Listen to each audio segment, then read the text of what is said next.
Welcome to Live Well, Dream Big. I'm Suzanne Monroe, founder of the International Association of Wellness Professionals, where I've been teaching people how to live a life of wellness, tap into their passion, and go for their dreams for over 15 years. I believe living well and dreaming big starts with ourselves. This podcast will show you how to create a healthy, holistic life, empower your mindset, follow your dreams, and make a big impact. Let's dive in right now.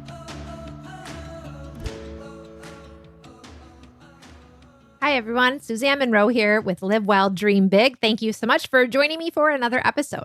Today's episode I'm calling the Nutrition After Party. So we're having a little party. Grab your tea, grab your favorite healthy beverage, and join us. Over the past few months, we've had really some amazing guests on the podcast talking to us about nutrition, leading experts, best-selling authors, all on the topic of what should we be eating. And we've heard so much wisdom and also some kind of conflicting advice, right? So today we're going to break it down, do a recap, and I'm also going to share more about my personal philosophy when it comes to food. So I hope you take a listen in. And if you enjoy this episode and you want to hear more, be sure to subscribe so you don't miss out on an episode and share the show with a friend. All right. Thanks for tuning in. Welcome, everybody, to Live Well, Dream Big. Over the past few months, we've had some amazing guests on the podcast joining us to talk about nutrition and their philosophies. So first up on Live Well, Dream Big, we were paid a visit from Dr. Michael Greger. He's a world-renowned nutrition authority, author of the best-selling book, How Not to Die, and all of its companion books. And Dr. Greger joined us via treadmill, if you recall, which was really fun. That's never happened before in any of my interviews over the years. And he shared how the only evidence-based approach to reduce heart disease is a plant-based diet. Dr. Greger's book is giant. Literally, I've read it, and boy, it's sure compelling when you see a book that big with a lot of facts and studies pointing toward a philosophy, and in this case, eating a plant-based diet. And what this means is moving toward reducing or eliminating saturated fats from animal products like meat, dairy, and eggs, and focusing more on fruit and vegetables, legumes, and grains, and nuts and seeds, and other plant-based sources of nutrition. So Dr. Greger is adamant that this is the best way because it's the only way with supporting evidence from scientific studies. That was such a fun episode. And then next up, we had Dr. Frank Lipman, who joined us, who was the author of The New Health Rules and The New Rules of Aging Well. He had followed a plant-based diet actually for many years, and he was telling his patients to do the same, eating more grains, reducing animal products. But he says over the years, the science changed. And he himself had also started to see great results in his own blood tests and also with the tests of his patients when they moved to eating higher fat diets. And he also kind of falls somewhere in the middle, I would say, because he says at a certain time in our life as we age, we want to reduce animal protein, right? But he also recommends we eat legumes while reducing grains and incorporate healthy fats from olive oil, nuts, and other plant-based sources. So I think the big thing he said, and we all laughed a little because he said, anyone who says there's only one way of eating is full of crap. That was like his famous quote from the episode. His point being was that what works for one person may not work for another, and we really have to look at the individual. Dr. Lipman also talked about other things that are important for wellness. He shared about intermittent fasting and taking in good things in life. And he said, food isn't everything when it comes to health, right? There's many things we need to consider, including kindness. Being kind is as important as what you eat, he said, which I loved that moment. I know so many of you did too, because I saw a lot of posts flying around on social media after the episode with that quote. Finally, we were visited by Dr. Schur, who is author of Your Best Health Ever and a cardiologist who is part of the Diet Doctor community where they support people to move to a ketogenic diet, which is a high-fat diet where you reduce or eliminate grains altogether. And he talked about there's different choices and kind of a spectrum of where you are with that. But he also talked about how many of the studies that have been done were not the right types of studies, and therefore they can't really be used as evidence, and that we need to be aware of just watching the headlines out there and following whatever sounds good. We also learned from him that dietary fat and body fat are not the same, and cholesterol, which clogs arteries, is not the same as cholesterol in the food. These things happen to get named the same, but they should actually have different terms altogether, and that's part of the confusion. Dr. Schur is a cardiologist who went the traditional route, and he spent years treating people with heart disease using traditional approaches, including medications, and he realized there was a better way and that there was more to learn that he didn't learn during medical school. So 3 kind of different schools of thought One is low fat, the other is high fat, and the other one's kind of in between saying, okay, it depends, but there's definitely, more literature out there than what we've seen. And so it's kind of interesting. And maybe you're more confused than ever. I am smiling to myself because one reason I decided to bring on these experts is because they have different opinions, and yet they all have evidence from, their own patients and their own practices. Now, what I notice about myself is when I talk with someone who has so much experience and knowledge in one area, it's like I really take it in. And in that moment, it feels right. I hear them, I hear their passion and their knowledge coming through, and I can easily say, yep, sounds right to me. And I don't know if it's just me, but that's just kind of how I am. Not just on the topic of nutrition, but really in all areas of life. Right now in the world, people are polarized on many topics, whether it's politics or healthcare. And I find myself surrounded by people on both sides who are passionate about their points of view. And I just listen, I take it in.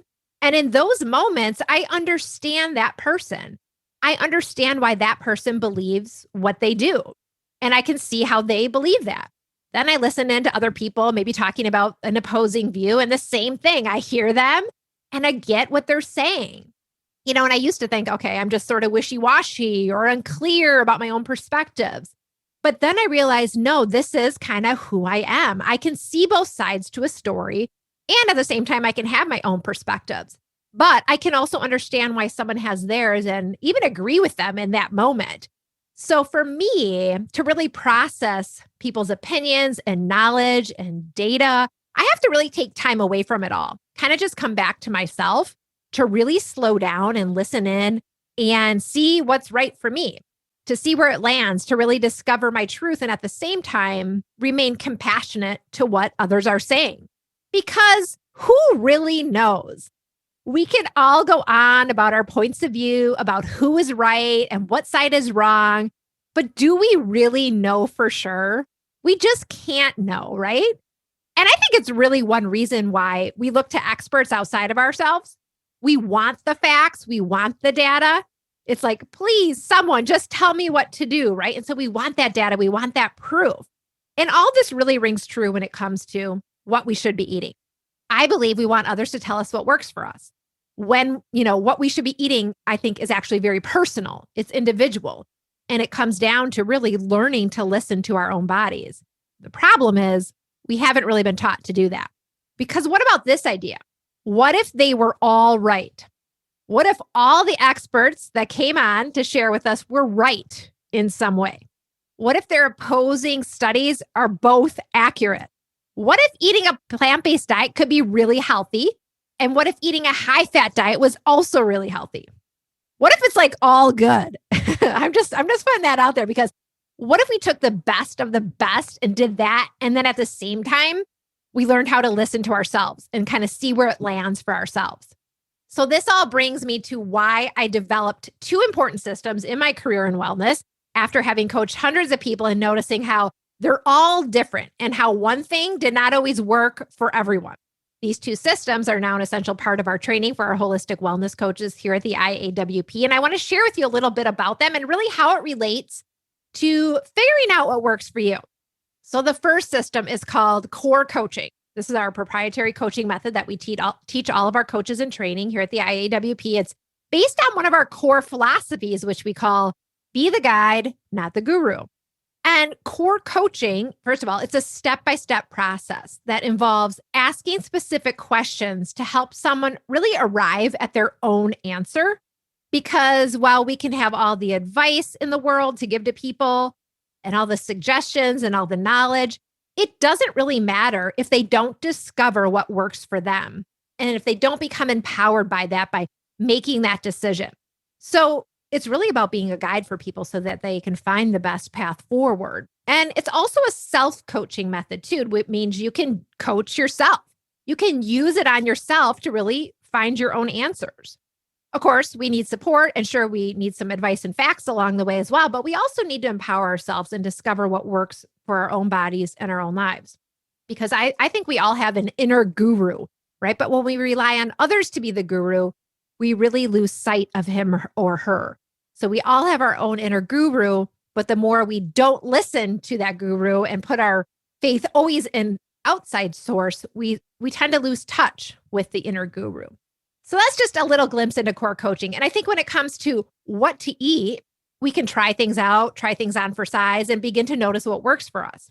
But we also have to learn to listen to ourselves, to ask ourselves powerful questions, to try things out, to tune in and really do that self-coaching process and get the support of a holistic wellness coach as well, who can help you through the process.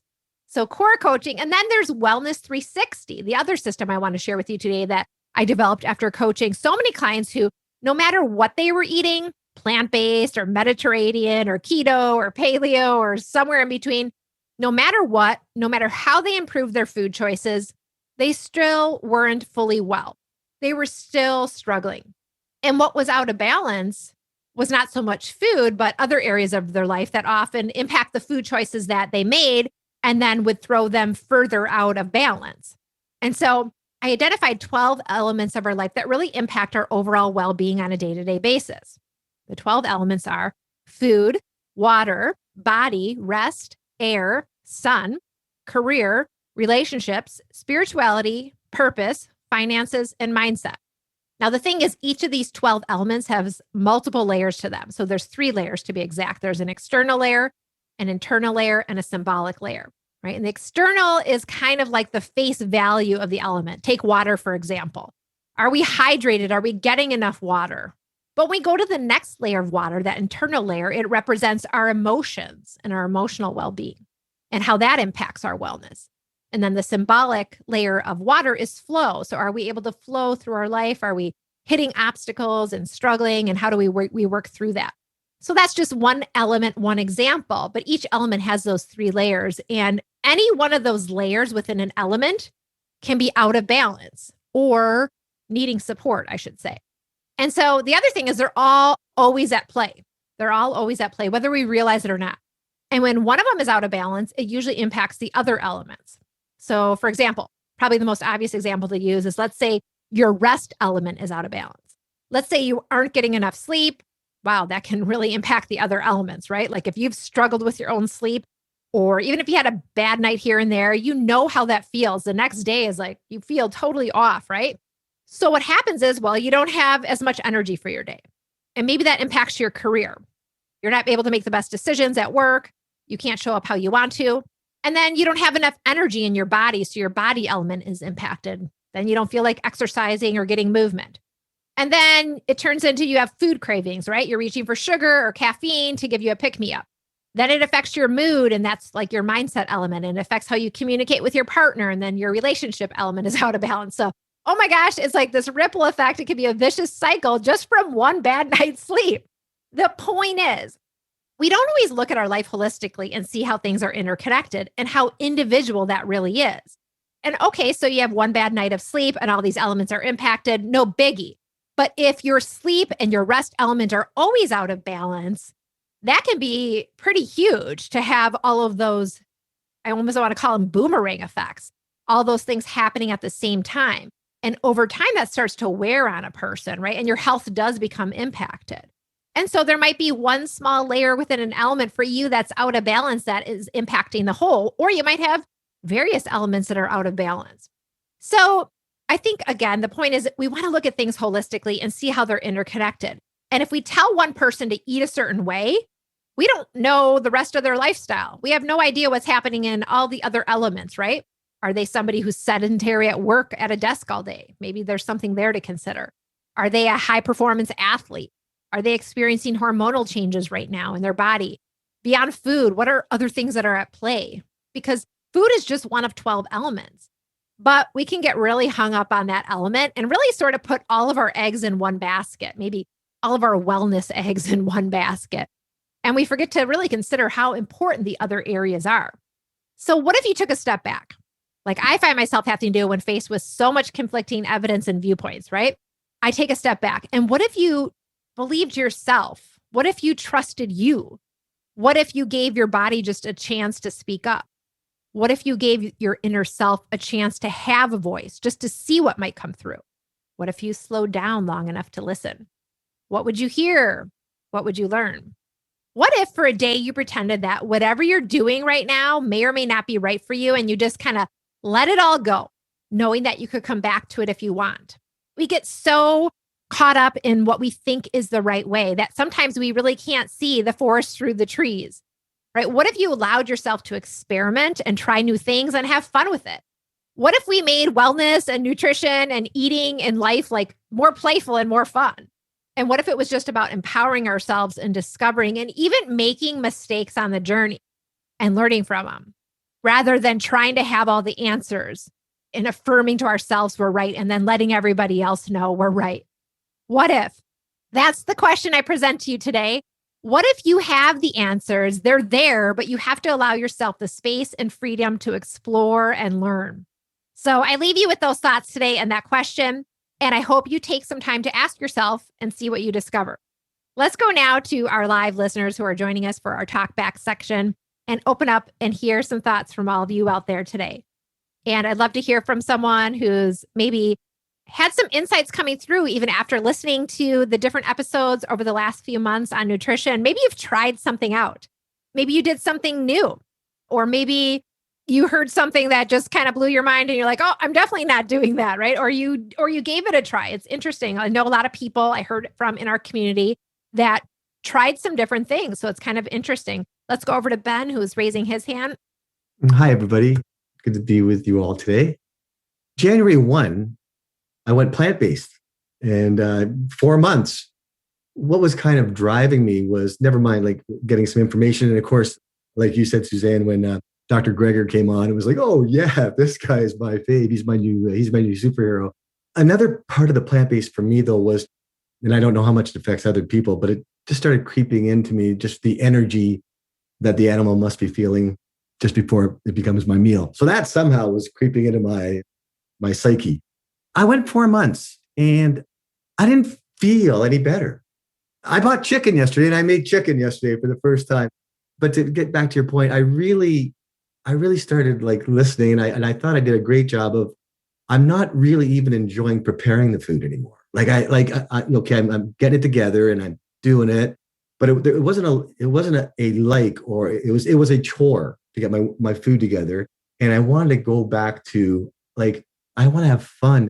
What do I want to make? I want to make like a seared chicken and then bake it in the oven and then just have that juice trickling out and and I had it yesterday and it was great. And I think my stomach's going towards the Mediterranean, but I'm very thankful that I gave a shot. I spoke to my naturopath and she did mention to me that with some blood types, being plant-based is not exactly 1 + 1 = 3. With my blood type, it may not be processing proteins from plants as it should be, but I was so happy to try it and listen and to kind of take a step back and kind of, what does my heart want? So I'll keep you posted on how the Mediterranean diet works out. That's amazing, though, that you really went full in and committed to it for 4 months, right? Because you might be like, okay, I'll try this for a week or two, and you may not really know. But to say, hey, I'm doing this for 4 months, like that's really amazing. And so it's interesting. You didn't necessarily feel any different. You didn't feel, say, worse or better, just kind of like maybe like if I was stretching that first month, maybe I felt a little less foggier. Like I felt my journaling was a little bit better, maybe if I was stretching, but I still had some aches and pains. And like when I woke up, those creaky things and stuff. And I thought, and my naturopath helped me say that I was craving sugar a little bit more during all this too. So at night I'd be thinking, okay, well, I'm a really good guy during the whole day, eating my plants, eating my veggies. Certainly a couple of these things aren't going to hurt. But it didn't really work for me. So, but I was listening. Well, I think that's huge, right? You're listening and you're seeing how it goes, and you're also getting support, and you're laying, okay, there's maybe different blood types or different kind of biochemical individuality pieces here that are at play. So you're like, it sounds like you're still on the journey, but I'm glad you're on the journey. Thanks, Ben. We got lots of hands up. Let's pop over to, I think Steph Lee was up next. Hey, Steph, how are you? Hi, Suzanne. Thanks very much. Great, thank you. I've just had a couple of weeks off work, so I'm feeling quite refreshed from that. Probably actually a lot of what Ben was saying, I can relate to a lot of that because I've sort of gone plant-based, but I'm still eating fish as well because I'm sort of couldn't quite go fully plant-based. And I'm starting to crave bacon and all sorts of other things as well. So I might take a leaf out of your book then to start bringing some of that back in. I really, I suppose, wanted to, I guess, say I've been on that similar journey to what you were describing about tried lots of different things, tried keto, tried, low fat when it was around at the time and everything. And I'm still finding my journey. But I'd just be interested to get your views on, I'm starting to think about exploring hormones and how they may be impacting me because of my age and lots of things that I've been reading about adrenal glands. But also would like to just understand from you say about listening to your body and how you can tune into your body and what sorts of things should we be. I know there are very obvious things, but there may be some subtle things that are not as easy to recognise in terms of how your body's reacting to maybe some of the things that you're eating and the nutrition that you're feeding it. Yeah. First of all, were you on the recent episode with, I think it was called The Hormone Dance with Dr. Mullen by chance? I was. So that's what made me start thinking about that for myself. So right. Like you said, there could be so many different things at play, but there's so much going on that it's hard to kind of know what is going on sometimes, right? But I think the more that we can slow down and just try to listen in as much as we can. And in the beginning, I think that's hard to do. We may not even know what anything means, but you could do a lot of different things. You might say, okay, I'm just going to take a 2-week period and I'm going to journal. I'm going to journal in the morning and I'm going to journal in the evening, or I'm going to journal every day at noon. But I'm going to have almost like a set time that I check in every day. It's kind of consistent. So I'm not, there's a consistency to it. Choose the same time every day and kind of check in and just see. And I think especially over like a month's period, you can really chart different things that are going on. You might be like, wow, I'm really energetic, on these 10 days and these 10 days I'm not. You can start to see patterns. But when we're just feeling the feels all day long or whatever it is, and that's where data, you're making your own data by doing that, right? You're literally charting your course. So I think looking at a 30-day period or even a couple of weeks or even a little bit longer if you can, could help you to see if there's any patterns. Is it totally random or whatever, just as a good starting point. And also it's going to be a process that's going to really force you to kind of tune in versus like, oftentimes I think we just tune in when something doesn't feel great or something feels a little off. We're like, today feeling not the greatest. What's going on? Versus if you were looking at a longer period, you'd be like, wow, I actually feel great more than I thought, but here's certain times I don't. And wow, I just noticed that every time I don't feel great, it's because, I had a glass of wine the night before bed. I mean, just throwing it out there. You know what I mean? So it could be anything, right? And then of course, with you trying the different dietary lifestyles and things like that, obviously that's going to impact. Even without those things, I think you'll get a really interesting picture. But if you're going to try 2 different things, you might do each of those for like a 30-day period and see if there's any different things. What are your thoughts on that? Doing a little more tracking on your own kind of personal journey. I agree. And one of the things I was going to do was sort of do a bit of a detox by removing things like dairy and gluten because I've never tried that. So I'm interested to almost like remove them and then bring them back in to see if that's part of the problem. And I know they can cause hormonal issues, but I think some of my issues are more around my previous dietary lifestyles are creating problems for me now.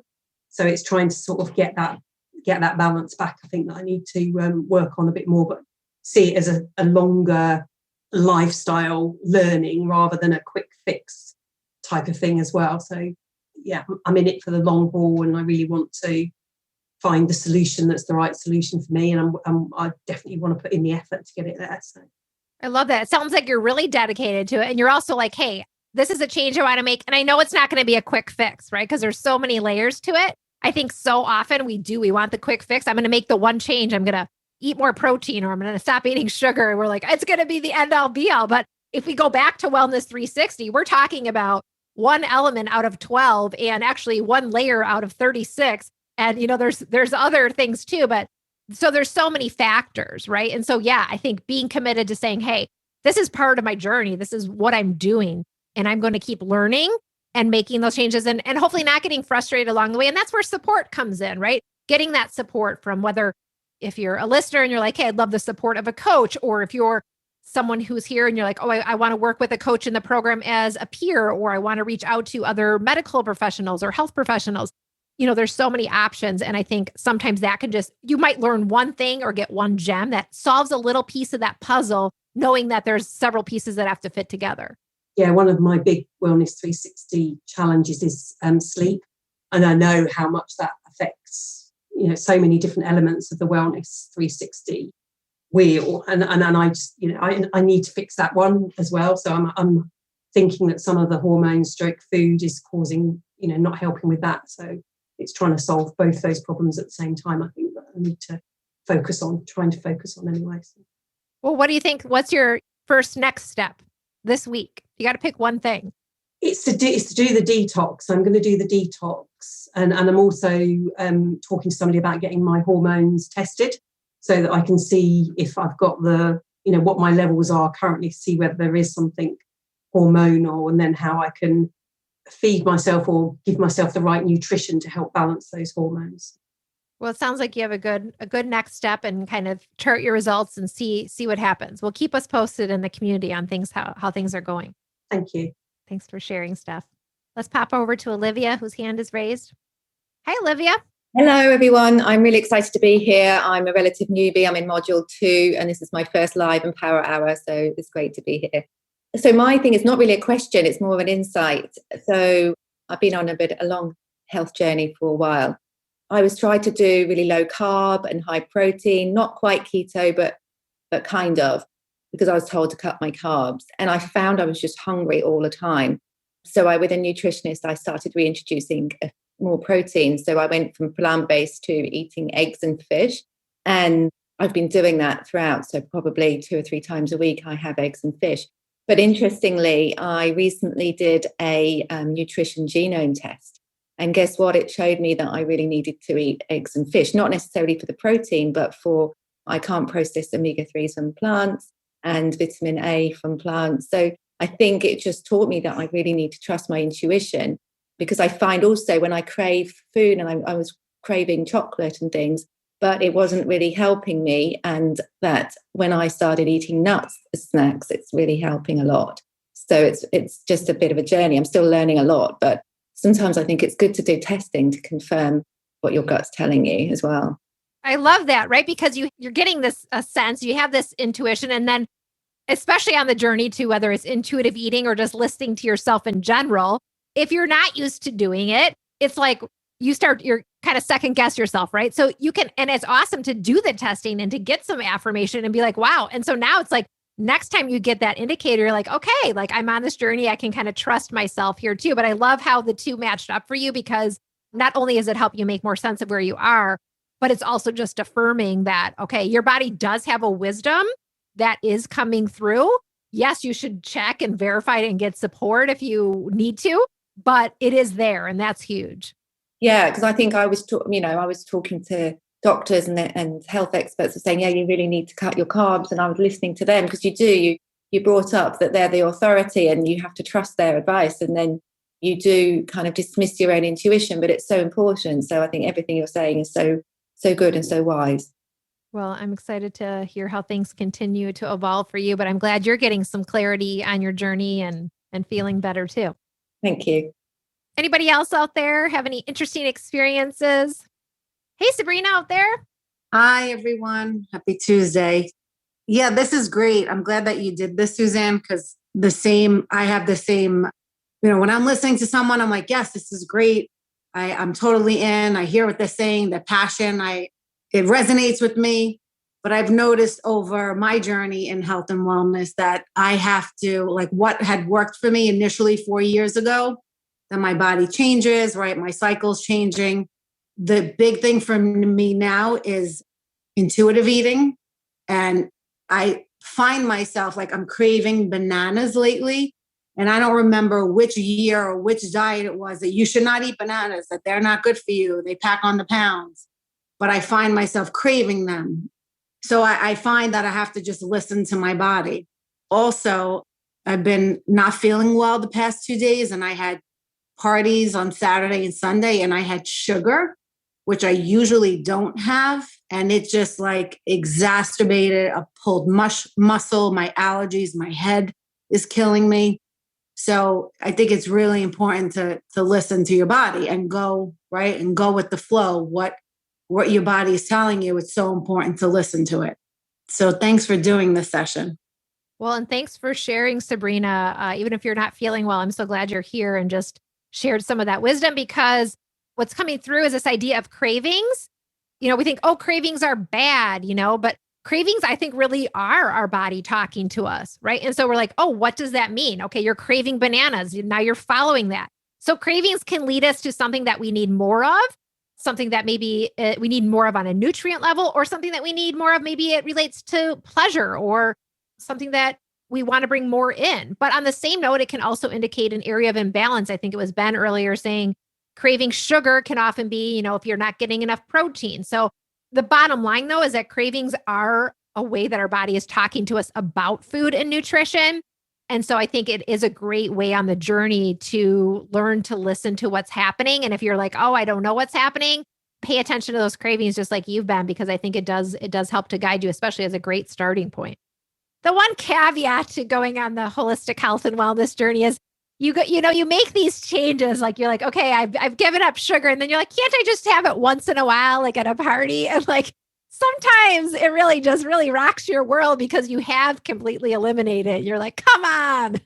So it's kind of funny, but it's always a journey. My husband says I've ruined him from enjoying, anything like that, because all that stuff has been like cut out of the family way of eating. But I think it's worth the trade, and it doesn't have to be so extreme either. And sometimes, you find little ways to add in that enjoyment, and maybe you make switches or tweaks to enjoy things as well. So Laura's raising her hand. Let's pop over to Laura. Hey, Laura. Everyone. Good to see you. So I just wanted to actually make a comment on intuitive eating, because it can start very, very young. My son actually never was not keen on meat when he was young. And I'm talking like very, very young, like even as a toddler. And whenever we had chicken or any type of meat, really, never keen. And we were encouraging him. So at the time, encouraging him to eat his meat because it's protein, etc. So you want your child to eat, right? But he was eating it, but he was not really reluctant until last year, actually. He said, no, I'm not going to eat meat ever again. I don't want to eat meat. And from one day to another, he stopped completely eating meat. And obviously now I understand things a little bit better, so I let him. And he's never craved it. He never wants it. And sometimes we have organic chicken at home, but even that. And I said, it's from a farm, we know where it's coming from, and he doesn't want it. He doesn't, and he loved his bacon. That's the only thing that he liked was bacon in the morning. That was it. But even that, he doesn't want it. And I don't think that his body really needs it. And that started very, very young. So it's just to say that maybe we're not as adults as listening to our body as much as kids do.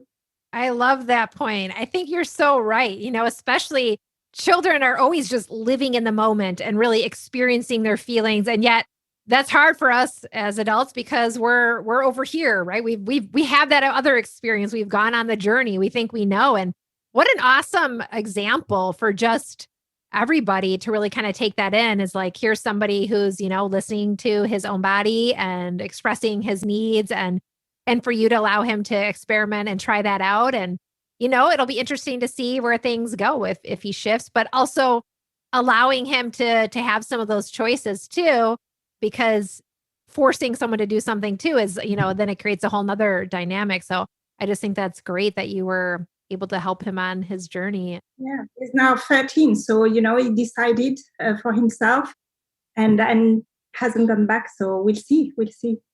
Thanks for sharing, Laura. Anybody else out there today? Thoughts? Heidi's raising her hand. Let's go over to Heidi. Hi, Heidi. Hi, everybody. I've really enjoyed this. I had a really interesting kind of, I'm not even sure what the right word is for it, but a realization, I guess, in the fall. I'd been suffering for a long time with bloating and inflammation. Even though, I ate pretty well and was fit, I always felt kind of uncomfortable. And so I decided that I was going to try a 5-day fast to sort of clean everything out and try to reset my gut a little bit. So I did a water fast for 5 days. And I'd been thinking about, maybe trying a plant-based diet. And what was really interesting was that after the 5 days, I found myself really craving vegetables and not craving meat.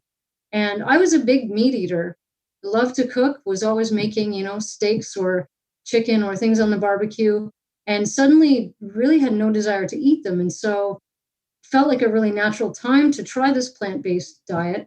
And that was in November. I started at the beginning of November. And my experience was kind of the opposite of Ben's, where I actually felt more inspired to cook because I was, kind of feeling like, well, what do I eat now? Like, I don't know what to do.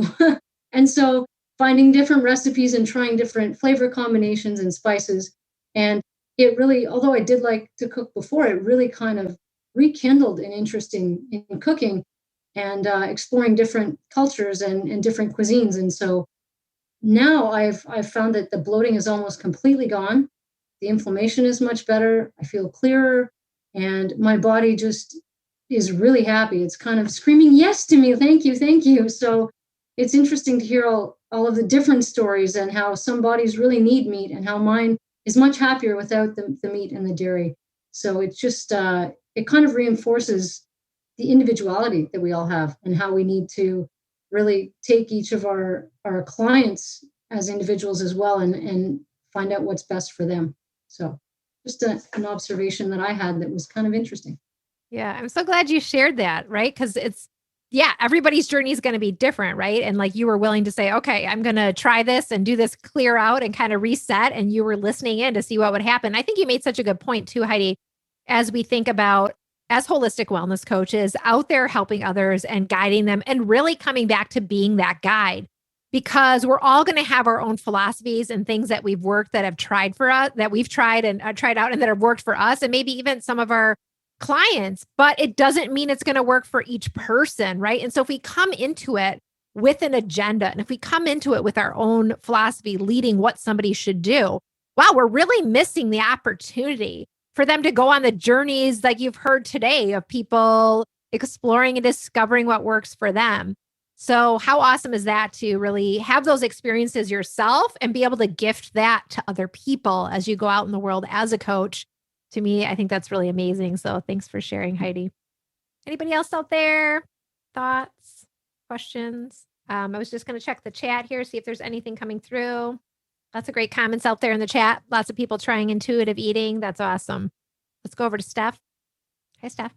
Hi, it was just a follow-up question, really, just listening to what everybody has said and how you sort of mentioned there about taking our clients on that journey. And I'm only on module 2, so very early in my studies at the moment. But how do you, if you've got somebody who is set in their ways, if you like, or may say, keto is the only thing that's worked for me, but you're intuitively, that that's maybe they need to change that to move further on their wellness journey. How do you try and get that over to them that they need to go on they may need to rethink what they're doing on that journey and try something different?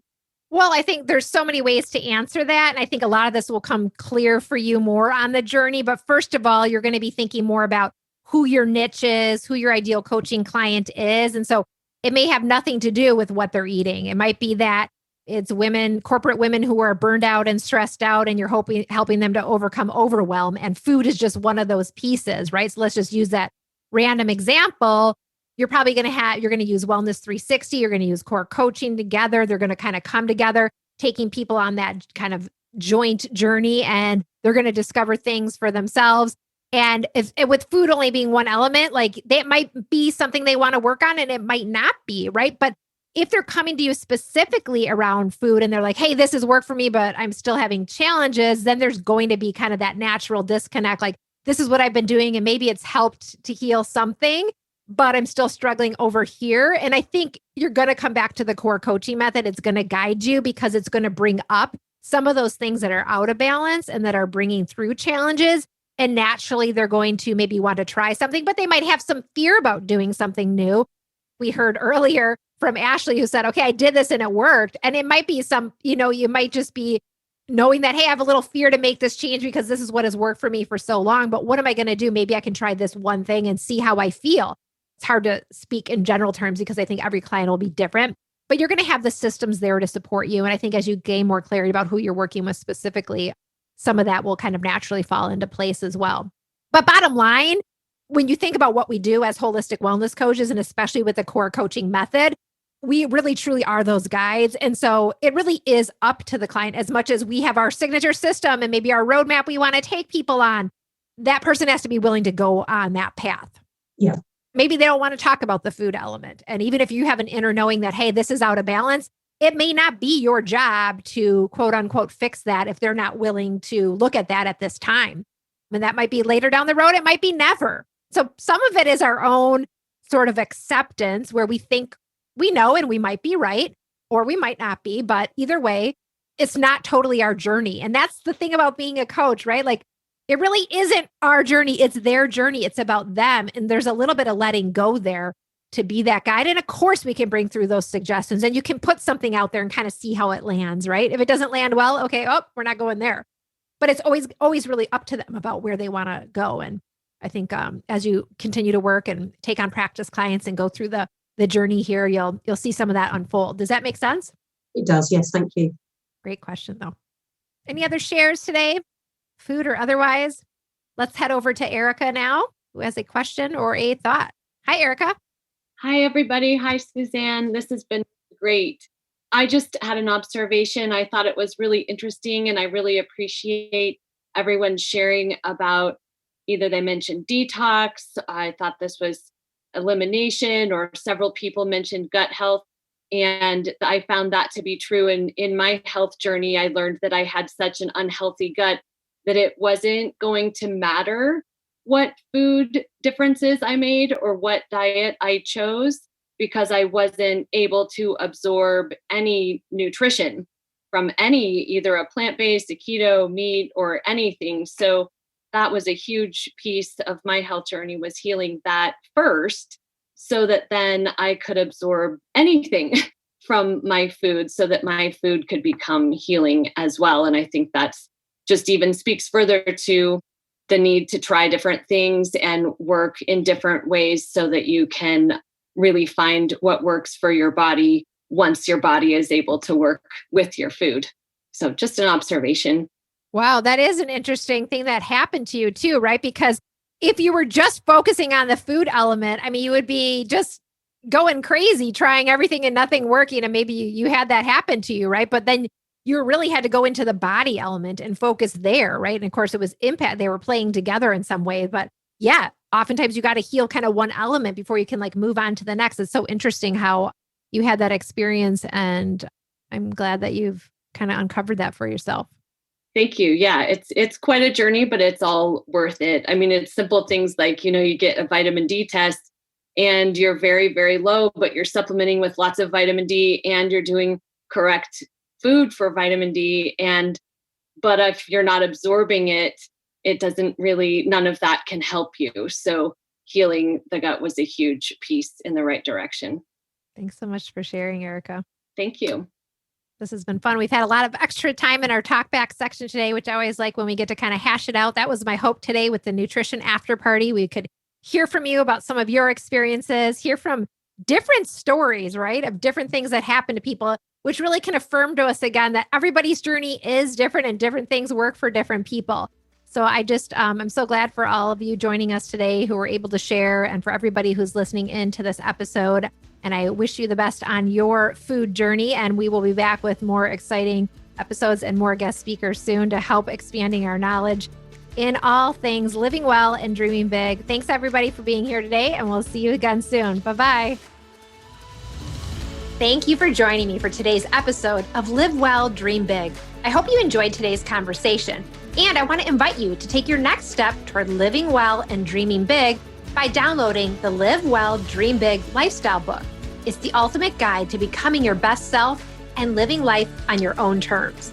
You can grab your complimentary copy by going to the link in the show notes or heading directly to iawpwellnesscoach.com/guide. That's iawpwellnesscoach.com/guide.